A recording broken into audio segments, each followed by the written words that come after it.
una vez más continuar con el estudio del libro de Juan y estamos yendo ya al capítulo en el 2. Bueno, vamos a empezar el capítulo 2, del versículo 1 hasta el versículo 11. Quiere decir que ya vamos tirando por el capítulo 3, ¿o no? Claro que sí, vamos avanzando. ¿eh?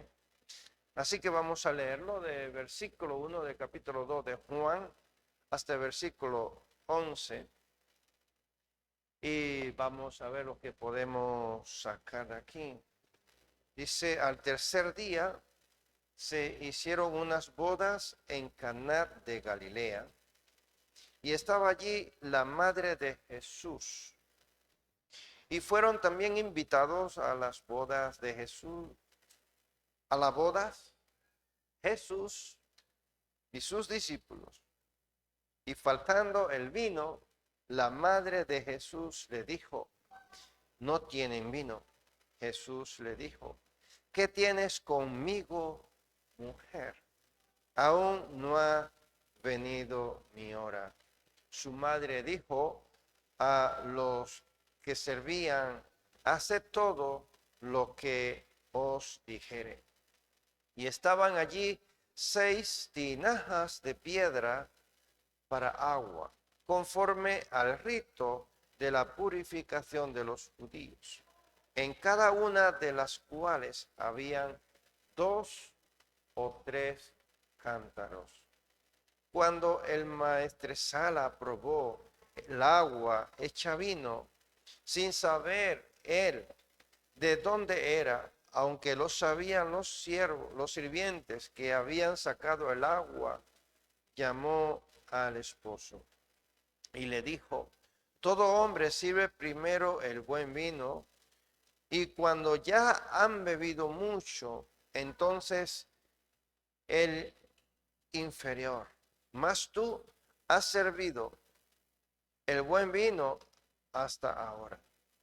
Este principio de señal hizo Jesús en Caná de Galilea y manifestó su gloria, y sus discípulos creyeron en él. Versículo 12. Después de esto, descendieron a Capernaum, él, su madre, sus hermanos y sus discípulos, y estuvieron allí no muchos días. Amén. En este texto bíblico encontramos el primer milagro o la primera señal. ¿Ustedes qué piensan? ¿Milagro o señal? Levanten la mano los que piensen que es el primer milagro de Jesús. Pues levanten la mano los que piensan que es la primera señal de Jesús. Hay algunos que están dudosos. Ni milagro ni señal. Vamos a ver otra vez. Lo que piensen que este es el primer milagro de Jesús, levanten la mano. Vale, bájenla. Ahora, lo que piensen que esta es la primera señal de Jesús, levanten la mano. Seguimos igual. Bueno, la duda es bueno. La duda es buena, ¿verdad? Ante la duda es mejor prevenir, ¿no? Bueno, pues no lo voy a decir. No lo voy a decir. Vamos a descubrirlo. Vamos a descubrirlo. El tema de estos estudios, ¿alguien lo sabe? El tema de estos estudios, ¿alguien lo sabe? Conociendo a Jesús. Así que los temas van centrados a Jesús, en Jesús, ¿verdad? Pues vamos a ver. Ya vimos que los comentaristas creen que Juan organizó deliberadamente toda la sesión de Juan 1 al 19 y 2:11 para mostrar la primera semana del ministerio de Jesús. El ministerio de Jesús empieza el primer día cuando él se bautizó o cuando él vino del desierto. ¿Cuándo empezó el ministerio de Jesús? ¿Cuando se bautizó o cuando vino del desierto? Levanten la mano cuando él se bautizó. ¿No? 3 manos. Cuando él vino del desierto, 3 manos. Otra vez las dudas. Qué fuerte. Bueno, recuerdan que Juan bautizó a Jesús, descendió una paloma, el Espíritu Santo descendió sobre él como una paloma, ¿cierto? ¿Y qué pasó? Que el Espíritu Santo se llevó a Jesús al desierto. ¿Cuántos días duró en el desierto? 40 días. Entonces, después de los 40 días, él descendió otra vez a la ciudad. Entonces, empieza su ministerio. Empieza ahí su primera semana. Después de los 40 días que se fue al desierto, arrebatado por el Espíritu Santo. Entonces, lo digo para que podamos entender esta parte que dice que Juan está mostrando la primera semana del ministerio de Jesús, porque ya habían pasado 40 días después que él se había bautizado. Bueno, no lo quiero leerlo mucho, vamos a entrar en el capítulo 2. Reina Valera dice al tercer día, ¿sí? Lo hemos leído en el versículo 1 de capítulo 2. Dice, al tercer día se hicieron unas bodas en Caná de Galilea. ¿Tercer día de qué? Bueno, la interpretación del séptimo día surge al contar toda la secuencia cronológica desde Juan 1, verso 19. Juan 1, 19, el siguiente día. No sé si ustedes han llevado las pautas que Juan está diciendo, siempre está hablando de el siguiente día. No sé si han seguido la secuencia, ¿no? de los estudios. Juan 1, 35 dice el siguiente día. Bueno, en Juan 1, 43 dice el siguiente día. ¿Cierto? Juan 2, 1 al tercer día. ¿Y por qué no dice otra vez aquí al siguiente día? ¿No? Que en realidad es el séptimo día. Bueno, vamos a ir desglosando un poco. Cuando tú lees el capítulo 1, tú vas viendo que Juan va narrando cómo fueron sucediendo las cosas, mostrando a Jesús, el ministerio de Jesús, ¿cierto? Día por día. Entonces, aquí en Juan, capítulo 2, versículo 1 hasta el versículo 11, vemos la necesidad del 1 al 3 en una boda en Caná que se acaba el vino, ¿verdad? Es una necesidad. Segundo, la instrucción de Jesús, versículo 4 hasta el versículo 8. Jesús aquí da una orden, ¿verdad? De llenar de agua las tinajas que estaban allí. Y los sirvientes obedecen la orden que Jesús le da. En el versículo 9 y 10 encontramos el milagro o la primera señal de Jesús. Entonces, ¿qué fue? ¿Milagro o señal? ¿Están atentos? Sí. Bueno. Entonces, el resultado lo encontramos en versículos 11 y 12.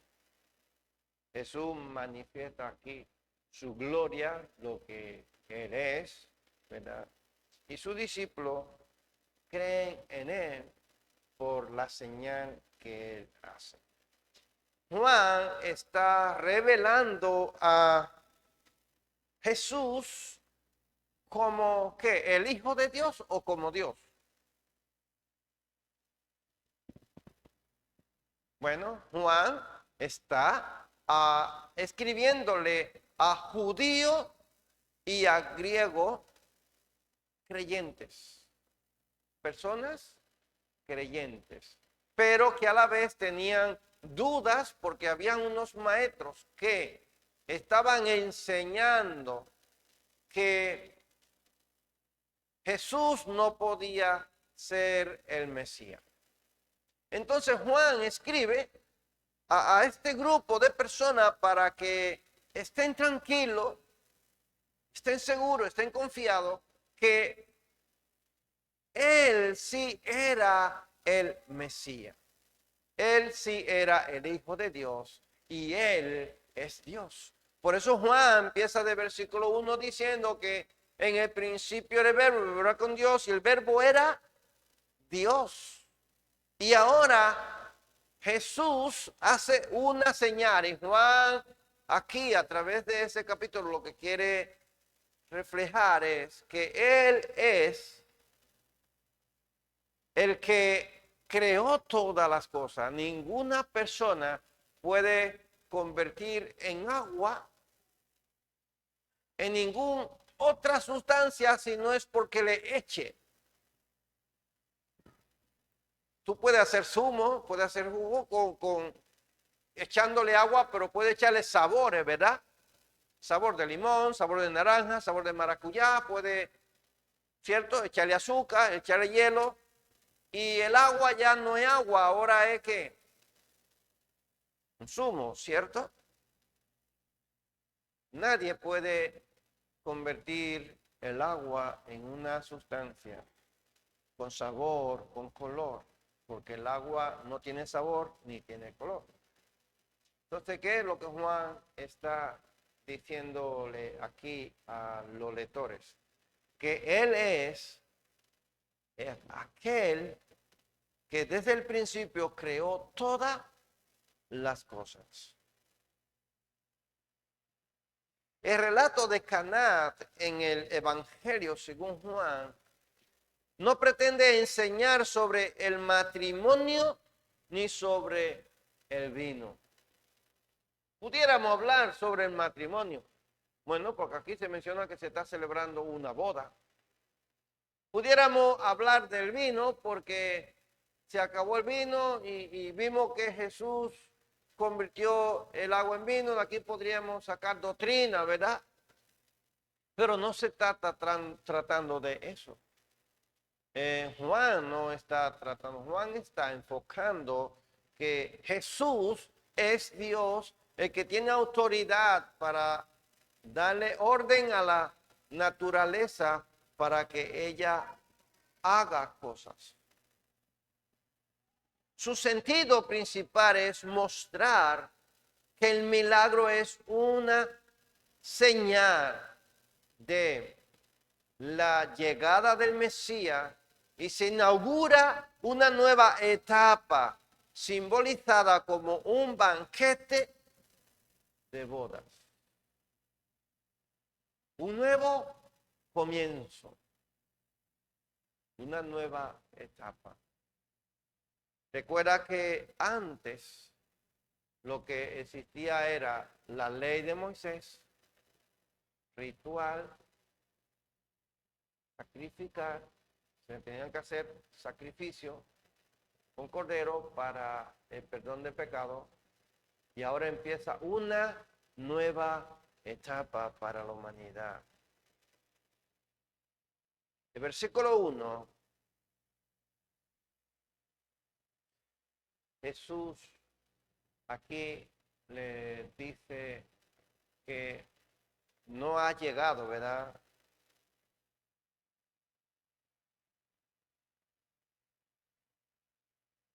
Al tercer día se hicieron unas bodas en Caná de Galilea y estaba allí, ¿quién? La madre de Jesús. Ya fíjate, para este momento preciso estaba preparado, organizado por el determinado consejo de Dios que esto tenía que pasar para que empezara a mostrarse la deidad, la revelación divina de Dios. Juan 2, 1 al 11, Jesús no tenía todavía a los 12 discípulos completo ni preparado. Esos 12 discípulos que luego fueron los 12 apóstoles, todavía no estaban con Jesús. Jesús está empezando el ministerio. Y según la narración del capítulo 1 de Juan, Jesús tenía exactamente 6 discípulos: Andrés, Pedro, Juan, Jacobo, Felipe y Natanael. Los primeros que encontraron a Jesús. Vimos el miércoles pasado, no sé si recuerdan que estuvimos viendo a estos personajes. Los primeros que siguieron a Jesús fueron Andrés y ¿quién más? Y Juan. Luego Bartolomé encontró a Pedro. Después Jesús encontró a Felipe. Felipe encontró ¿a quién? A Natanael, ¿cierto?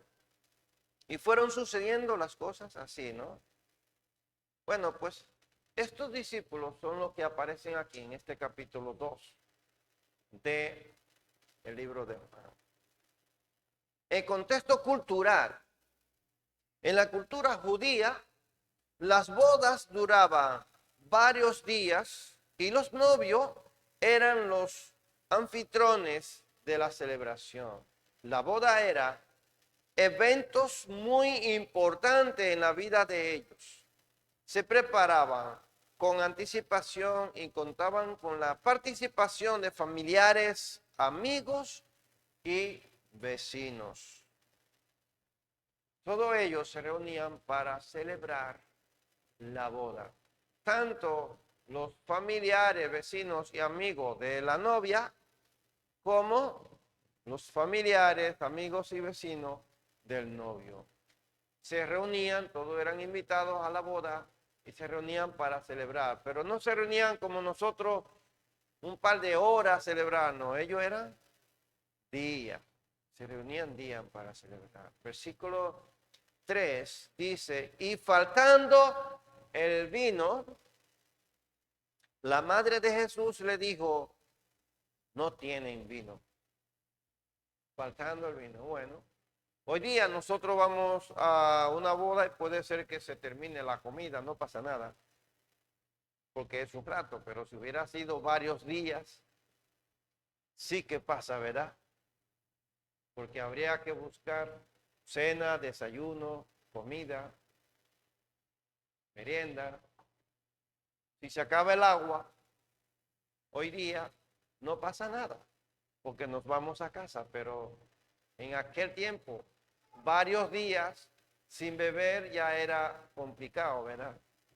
Y lo más importante, lo que alegraba el corazón de la gente, que estuvieran ahí en esa armonía, en esa alegría, gozándose, era el vino. Y hizo falta el vino. Y la madre de Jesús se acerca y le dice que no hay vino. El problema no era quedarse sin vino en sí. ¿Cuál sería el problema? La falta de provisión para los invitados. Algo que en aquella cultura se consideraba una seria vergüenza social. Que le hiciera falta el vino o la comida para los invitados era una vergüenza. Yo sé que a nadie le gustaría tener una visita o algo tan importante como una boda y quedar mal, ¿verdad? A los invitados. Y en aquel tiempo era muy importante para la familia tener todo en orden y que los invitados se lo pasaran bien. Y hizo falta lo más importante, el vino. ¿Cómo supo María que no había vino? ¿Cómo supo? Bueno, la Biblia no explica cómo María supo que faltaba el vino. Probablemente estaba ayudando en la boda o era cercana a la familia. Por lo que se enteró del problema y acudió a Jesús para pedir su ayuda. Y ahora viene otra pregunta. ¿Por qué razón habrá ella acudido a Jesús? Porque pudo haber acudido a lo mejor a cualquiera de los otros que estaban allí. O a lo mejor hubiera dicho a los que estaban allí, a los amigos, vamos a hacer una recoleta para mandar a comprar vino. Pero, ¿por qué razón ella va a Jesús y le dice, oye, que se ha terminado el vino? Pero no se queda ahí solamente en decirle a Jesús, oye, que se terminó el vino. ¿Ustedes han observado el texto bíblico que dice? Verso 4, Jesús le dijo, ¿qué tiene conmigo, mujer? Aún no ha venido mi hora. Y versículo 5, ¿qué le dice? Su madre dijo a los que servían, hace todo lo que él diga. ¿Cómo así? Este texto bíblico siempre me deja a mí ahí con esa incógnita. ¿Por qué razón María va a Jesús si Jesús no es el que tiene la responsabilidad de suplir el vino? Eso es una responsabilidad del novio o de los familiares del novio. Yo me imagino que ahí estaban los padres del novio, la madre del novio, en la boda, familiares cercanos del novio. ¿Por qué ella no fue a unos de ellos a decirle, oye, se terminó el vino, manden a buscar vino? Ella fue a donde Jesús, pero no solamente le dice a Jesús, y Jesús le dice ahí, oye, que tiene conmigo, que esto no tiene nada que ver conmigo, que yo no soy el novio. Todavía mi hora no ha llegado. Y ella coge y se va, no le hace caso a Jesús. Yo me imagino, no lo sé, estoy un poco dramatizando. Pero ella se va a donde los sirvientes, a donde los que estaban sirviendo el vino y la comida, atendiendo a la gente, a los invitados. Y ella le dice, háganle caso a él, hagan todo lo que él diga. ¿Usted qué piensa? ¿Que Jesús tenía a lo mejor mucho dinero para mandar a los sirvientes a la ciudad a comprar vino? O a lo mejor María, su madre, conocía bien a Jesús y sabía que él podía hacer un milagro. ¿Sería eso que ella sabía que él podía convertir el agua en vino?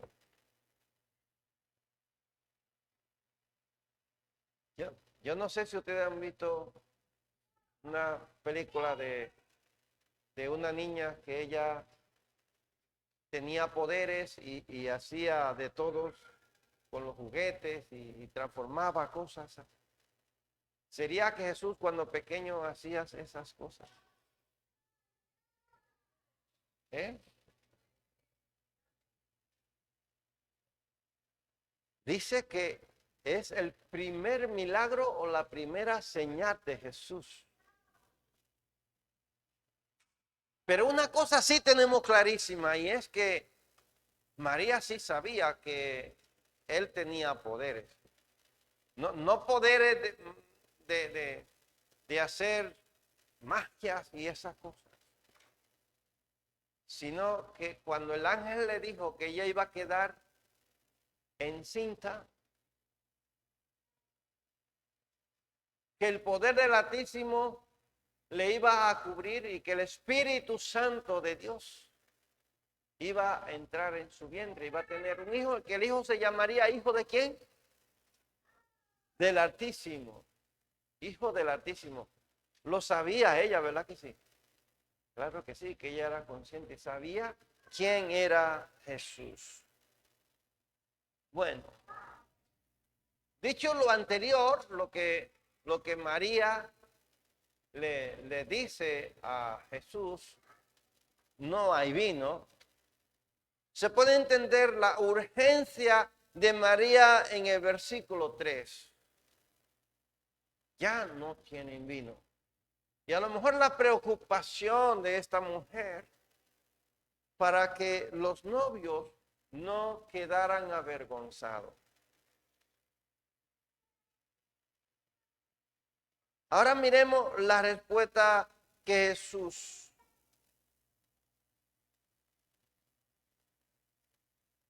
parece ser un poco inesperada, ¿verdad? Y podemos analizar un poco la respuesta de Jesús del versículo 4. Pero mejor lo leemos en otra versión, en la Nueva Traducción Viviente. Jesús respondió, apreciada mujer. En la Reina Valera, versículo 4, dice, Jesús le dijo, ¿qué tiene conmigo, mujer? En la Nueva Traducción Viviente dice, apreciada mujer, ese no es nuestro problema. Mi hora aún no ha llegado. No es nuestro problema. Pero aún así, ella está segura que Jesús va a hacer algo. En la Reina Valera dice, mujer. Ese título lo usa también Jesús en la cruz, en el capítulo 19 de Juan, versículo 26. Jesús usó este término como respeto para que María lo reconociera no solo como su hijo, sino también como su Señor y Salvador. Mujer, cuando estaba en la mujer, he ahí tu hijo, y al discípulo le dijo, he ahí tu madre.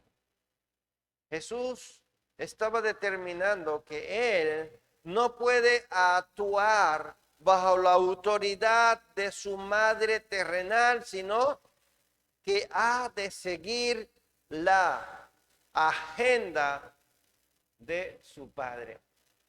Cuando él le dice, no ha llegado mi hora.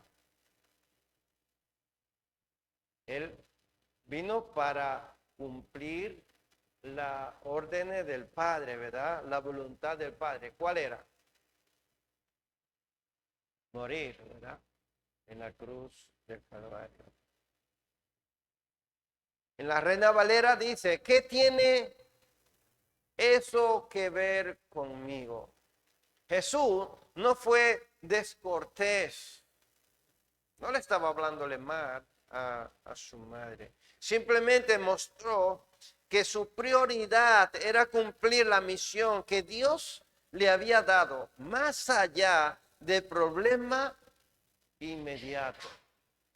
Eso que estaba sucediendo ahí no era algo tan importante como lo que Jesús tenía por delante que hacer. Tenía una misión, y vino a una misión. La Reina Valera dice, todavía no ha llegado mi hora. Jesús sabía que tenía un propósito divino. Su hora se refería al momento de su sacrificio en la cruz. Muchos interpretan que todavía no ha llegado mi hora, que no había llegado el momento de él empezar a hacer los milagros. No se estaba refiriéndose a empezar a hacer milagros. Su hora, la hora de la redención, porque eso era lo más importante. A eso fue que él vino. Todas las otras cosas que sucedieron en los 3 años de ministerio de Jesús fueron para revelar la deidad y para que hoy día nosotros tuviéramos constancias bíblicas, escrito, hubieran testigos visibles, personas que vieron todas las maravillas que él hizo, que dan testimonio de que él sí era el Mesías. Ustedes imagínense que esos 3 años de ministerio de Jesús no hubieran sucedido. Jesús se bautizado y en una semana puede ser, lo hubieran crucificado. No tendría sentido, ¿verdad que no? Tiene sentido. Todas las maravillas que él hizo, los testigos que estuvieron allí, en cada milagro de Jesús, que reflejaban la deidad de Dios, que en la humanidad nunca hubiera presenciado algo tan maravilloso, algo tan grande como lo que Jesús hizo en esos 3 años. La Reina Valera dice así, ¿verdad? No ha llegado mi hora. Entonces, Jesús sabía a lo que él había venido. Él sabía que él fue enviado y que vino a cumplir la voluntad del Padre, morir, ¿verdad? En la cruz. La respuesta de María en obediencia, ¿verdad? Después de presentar la necesidad, dejó el asunto en manos de Jesús y dijo a los sirvientes, haced todo lo que Él os diga. No intentó decirle a Jesús cómo actuar, sino que confió en su voluntad. Si ella no le dijo a Jesús, yo soy tu madre, haz lo que yo te digo, ¿verdad que no? No, ella no tuvo esa actitud. No fue esa la actitud de María. Tampoco le dijo a Jesús, venga que tú eres el Hijo de Dios. Manda a llenar toda esa tinaja y conviértela en vino. Ella no le dijo lo que tenía que hacer, absolutamente nada. Pero ella sí creyó. Ella sí tenía fe, ella sí tenía confianza. Y ella lo dejó en la mano de él. Bueno, que haga lo que él quiera hacer, él sabrá cómo lo vas a hacer. Pero ella sí estaba segura de que algo él iba a hacer. De lo contrario, no le hubiera dado una orden a los que estaban allí sirviendo, ¿verdad que no? Ella le da una orden a los que están sirviendo. Ella le da la necesidad a Jesús y le da una orden a los que están sirviendo. Y lo deja y espera a que Jesús haga. ¿Sí ven? Qué confianza, qué fe ella tenía. Cuando tú estás necesitado, cuando tú estás desesperado, ¿tú qué haces? Bueno, yo, ¿qué hago cuando estoy desesperado y necesitado? Pues empiezo a orar a Dios. Y si no tengo comida, empiezo a orar hasta por el que está sembrando el trigo, el arroz, el maíz, ¿no? Y empiezo a orar y a decirles al Señor, tú sabes que hay mucha gente que tiene abundancia de esto, de aquello, y empiezo a decirle para que Dios supa. A veces queremos decirle a Dios cómo tiene que hacer las cosas. Y a Dios no tenemos que decirle cómo hacer las cosas. A Dios tenemos que ir con nuestra necesidad. Bueno, Señor, tú sabes que mi despensa está vacía. Yo no tengo nada. Yo no sé cómo tú lo vas a hacer para llenarlo, pero tú conoces mi necesidad. Y dejarlo en la mano del Señor, que Él sabrá cómo llenarla, ¿verdad que sí? Pero no tenemos que decirle, mira que fulano tiene esto, que fulano tiene aquello. Manda lo que me tragan. Él al profeta Elías, ¿qué fue lo que le dijo? Escóndete en las cuevas y yo mandaré a los cuervos, ¿verdad? Él no le dijo, el profeta no le dijo a Dios, ni le preguntó de dónde me van a traer comida, qué yo voy a comer. No, yo te voy a mandar. Y los cuervos le llevaban comida todos los días, no le llevaban, claro que sí. Dios conoce la necesidad y sabe cómo suplir.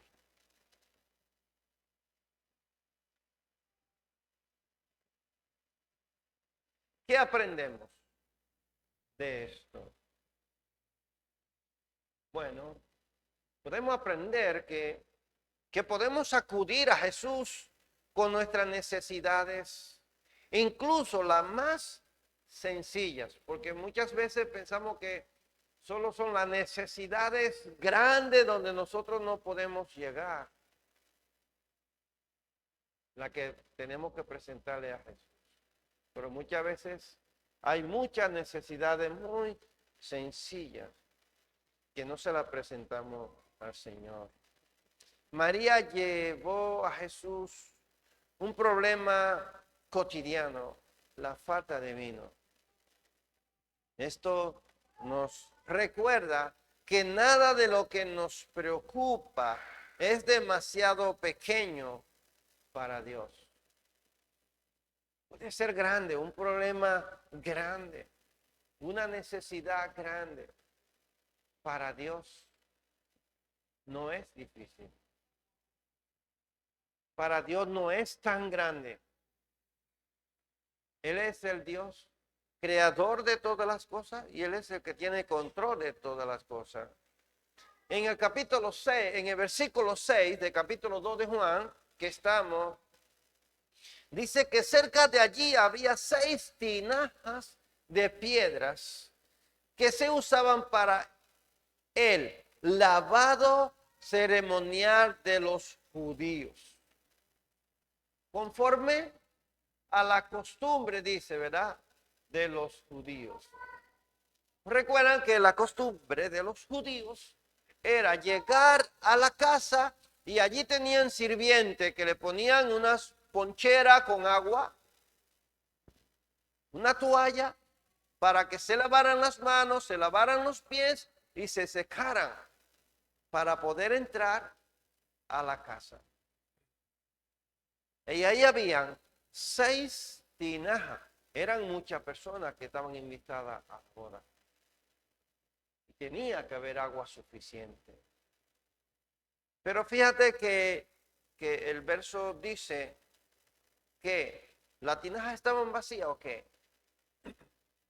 Estaban allí 6 tinajas de piedra para agua conforme al rito de la purificación de los judíos, en cada una de las cuales cabían 2 o 3 cántaros. ¿Estaban vacías o estaban llenas? Estaban vacías.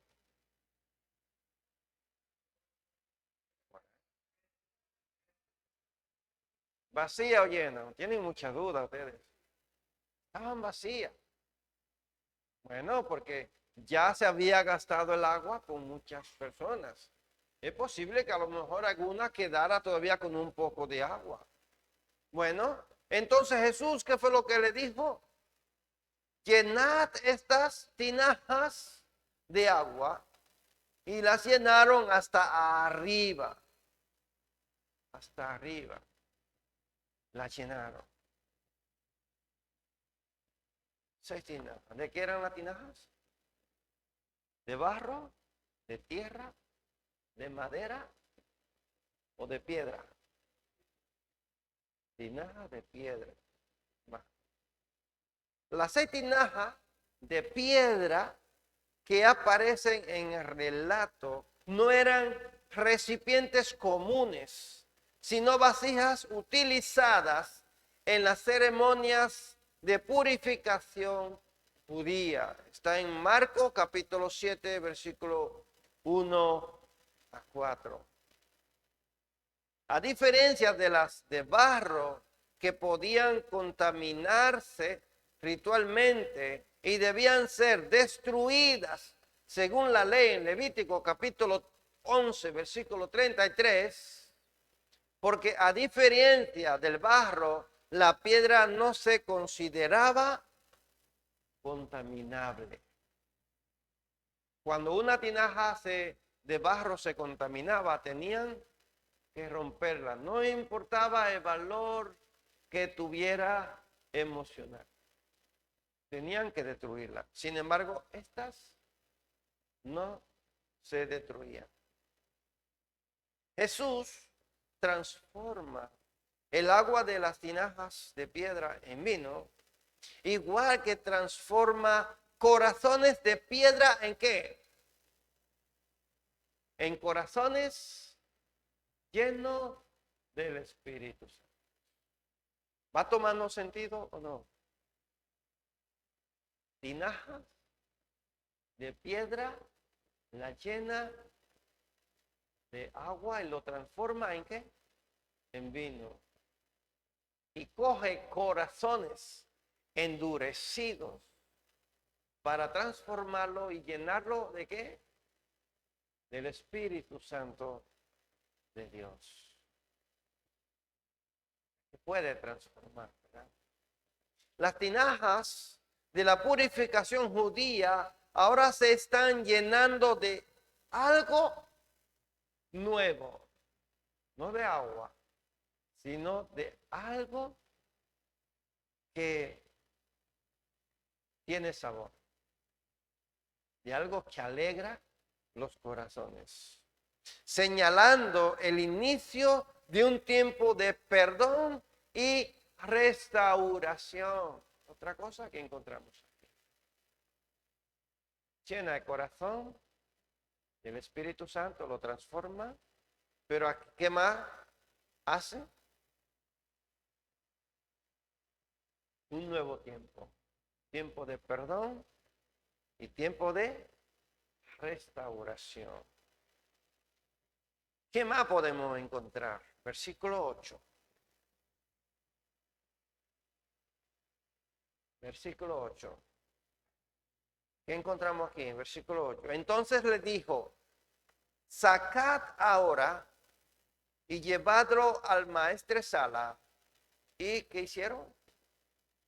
Se lo llevaron. Le llevaron un poco del vino para que probara el vino.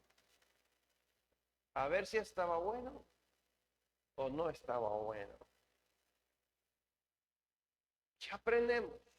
Estamos en la parte de qué aprendemos.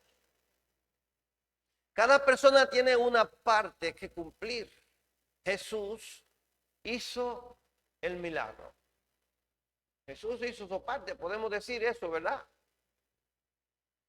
Pero los sirvientes tuvieron que obedecer sus instrucciones, llenar las tinajas y llevar el agua al maestresala. Dios muchas veces obra cuando nosotros actuamos con obediencia. Aquí hubo obediencia, ¿verdad que sí? Los sirvientes a lo mejor no conocían a María. María le da una orden, hagan todo lo que Jesús le diga. A lo mejor no conocían a Jesús, o quizás sí. Pero Jesús les da una orden y ellos están cumpliendo la orden que Jesús le da, pero también están haciendo una función. Sirven, ¿verdad?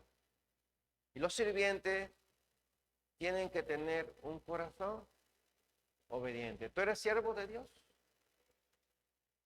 Si tú eres siervo de Dios, tienes que tener un corazón ¿de qué? De obediencia.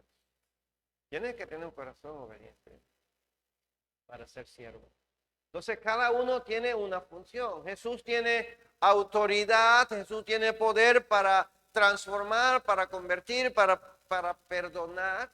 Sin embargo, los sirvientes tienen una función. ¿Cuál es la función de los sirvientes? Hacer, obedecer. Juan capítulo 2 versículo 11, vemos aquí que Juan está diciendo que esto es una señal. Una señal. Y cada uno de los milagros en los otros evangelios son milagros, pero Juan lo describe como señales porque son señales. Señales, ¿sabe lo que es una señal? Una señal es algo que revela al Padre. Tú, por ejemplo, tú estás haciendo un examen. ¿Qué es lo más difícil? ¿Matemática o qué? Geografía, no sé lo que sea más difícil para ti. Y tú estás ahí y no sabes cómo responder. Y de repente un compañero tuyo te da una señal. Un compañero tuyo nosotros le decimos, te chiva, ¿no? Te dice algo, te orienta, te dice como algo. Y tú dices, ¿verdad? Tú una vez te recuerda cómo va y tú lo haces, ¿verdad? Jesús viene a revelar al Padre. Y son señales de revelación del Padre directo. Cada una de esas señales de Jesús. Los discípulos comienzan a percibir que Jesús no es solo un maestro. Oye, ningún rabino tiene autoridad, tiene poder para hacer estos milagros. Y aquí ya están estos 6 discípulos que están siguiendo a Jesús. Oye, pues esto no es solamente esto no es un maestro. Esto es algo más. ¿Qué dice el verso? Que los discípulos creyeron. Es que esto era diferente, es que esto era una nueva etapa, ¿cierto? Jesús no es solo un maestro, sino el inicio de algo nuevo. Una nueva era de relación con Dios, donde lo antiguo queda superado. Los sacrificios que hacían los sacerdotes no producían milagro asombroso como lo que Jesús está haciendo. Dice que creyeron por esta señal. El Evangelio subraya que crecimiento progresivo de la fe a contemplar las obras de Jesús. Juan presenta este enfoque desde la perspectiva de los discípulos en varias partes del capítulo que estamos analizando. Juan 2:11 y 2:17 y 2:22. Lo que resulta natural en alguien que vivió los acontecimientos, pero menos probable en un autor posterior. Lo vamos a ver luego más adelante, estos versos y estas señales de Jesús. De la misma manera, en nosotros la fe no hace completa. La fe empieza poquito, ¿verdad? El Espíritu Santo de Dios pone creer en nosotros. Y la fe viene ¿por qué? Por oír. Pero tú no empiezas con una fe enorme. De hecho, todavía no tenemos una fe enorme. ¿Tú tienes una fe enorme? Todavía nuestra fe, Jesús le dijo a los discípulos, si tuvieran fe como un granito de mostaza, un granito tan pequeñito, le dirían a todos esos problemas de ustedes, quítense de aquí y se quitarían. Nuestra fe aún no está completa. Nuestra fe está en ese proceso. ¿Qué fue lo que echaron los sirvientes en la tinaja? ¿Vino o agua? Echaron agua. ¿Y el agua se transformó en qué? En vino. Pero no supieron a qué sabía, si estaba bueno, hasta que lo probaron, ¿verdad? Y empezaron a beber y empezaron a disfrutar, ¿cierto? Pues yo quiero decirte que hay muchas personas que todavía no saben qué se siente ser cristiano, tener a Cristo en nuestro corazón, tener el Espíritu Santo en nuestro corazón, vivir a Cristo. Porque no lo han probado, porque no quieren probarlo. No sé si alguna vez tú te has negado a probar alguna comida porque tú le ves que no tiene buena pinta. Y tú dices, no, que mejor no la quiero probar, pero a lo mejor está muy rica. Mientras que tú no la pruebas, no sabes a qué, si está rica o no está rica, ¿verdad? Pues la fe va creciendo poco a poco. Es una fe que comienza débil, imperfecta, pero que se va fortaleciendo poco a poco al ver y experimentar la obra de Jesús en nuestra vida. Cada situación en la que confiamos en Él contribuye a que nuestra fe crezca y se haga más firme. Y nosotros vamos creciendo espiritualmente y vamos confiando más y vamos queriendo nuevo conocimiento, nueva experiencia y nos hacemos fuertes. La fe empieza así, de a poco a poco.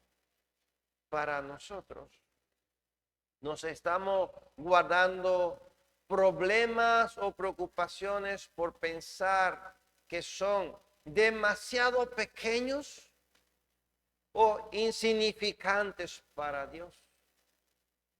A lo mejor pensamos que, ¿para qué yo voy a orarle a Dios por eso? ¿Para qué yo le voy a pedir a Dios? ¿Por qué? Y pensamos que es insignificante, que no hace falta. Pero a lo mejor para Dios es importante.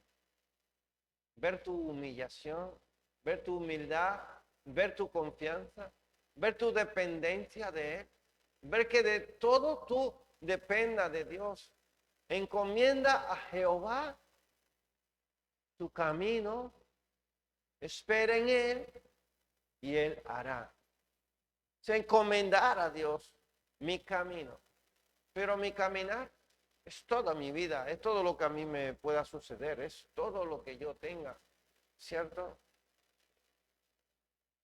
María acudió a Jesús por un problema puramente cotidiano y terrenal, la falta de vino. Si ella confió en Él para un detalle pequeño, ¿por qué a veces dudamos en llevarle nuestras necesidades más sencillas y del día a día, olvidando que nada de lo que nos preocupa es insignificante para Él. Dios es soberano y Él necesita, ¿verdad?, de nosotros, necesita que nosotros confiemos en Él, depositemos nuestra confianza en Él. Estamos limitando el alcance de los milagros de Dios en nuestra vida por ofrecerle una obediencia a medias o un esfuerzo perezoso. A veces pensamos que estamos obedeciendo a Dios, pero lo estamos haciendo a la mitad, no estamos haciéndolo como en realidad debe de ser.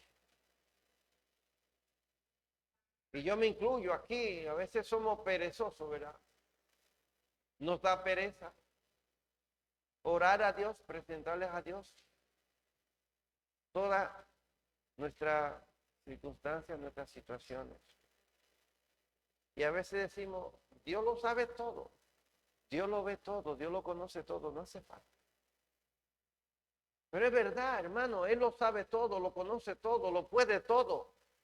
Él no hay nada en ti que Él no lo conozca, pero Él quiere ver que tu humildad, hermano. Es ahí donde está el asunto, es la humildad y la obediencia. Él quiere que tú acudas a Él, tú hables con Él, tú le cuentes a Él tus necesidades y tú le ores en obediencia y entonces Él se glorifica. Entonces Él empieza a orar en tu vida. No lo limitemos, no limitemos nuestras vidas, no limitemos nuestras necesidades a Dios. Dejemos que Él abre, que Él obre, que Él haga todas las cosas completo, no le quitemos a Dios. Él necesita obrar en nuestros corazones. Si los siervos hubieran llenado las tinajas solo por la mitad, la cantidad de vino habría sido la mitad, ¿o no? ¿A qué sí? ¿No te piensan? Si ellos podían haberla llenado toda la tinaja a la mitad, oye, ya, estaban obedeciendo, ellos fueron a buscar agua. ¿Tú te imaginas que cada tinaja de esta, cuánto cántaro podía coger?